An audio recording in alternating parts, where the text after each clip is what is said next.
Indian dental অ্যাসোসিয়েশনের উদ্যোগে Agartala press ক্লাবে এক সাংবাদিক সম্মেলনের আয়োজন করা হয়। সেখানে অ্যাসোসিয়েশনের পক্ষ থেকে সম্প্রতি কংগ্রেসের যুব নেতা শাহজাহান ইসলামের করা এক বক্তব্যের তীব্র বিরোধিতা করা হয়। কর্তৃপক্ষের এই মন্তব্যকে দায়িত্বজ্ঞানহীন এবং বিভ্রান্তিকর বলে অভিহিত করেন এবং শাহজাহান ইসলামকে প্রকাশ্যে ক্ষমা চাওয়ার আহ্বান জানান। অজ্ঞতা এবং ঘৃণা প্রচারের জন্য ডিজিটাল স্থানের অপব্যবহারকারীদের বিরুদ্ধে যথাযথ ব্যবস্থা নেওয়ার আহ্বান জানাই। আসুন আমরা সকল চিকিৎসা পেশাদারদের মর্যাদা সমুন্নত রাখার জন্য একসাথে কাজ করি এবং নিশ্চিত করি যে জনসাধারণের আলোচনা তথ্যবহুল, শ্রদ্ধাশীল এবং গঠনমূলক হবে।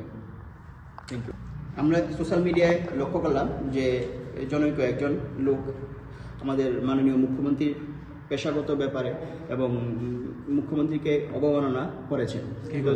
তার বিরুদ্ধে আমরা যথাযথ ব্যবস্থা নিতে চাই। কে করেছে? ব্যক্তিটা কে? বা আমরা সোশ্যাল মিডিয়ায় দেখেছি একজন ব্যক্তি এরকম নাম দাম কিছু তো নিশ্চয়ই আছে যার বিরুদ্ধে আপনারা অভিযোগ করবেন।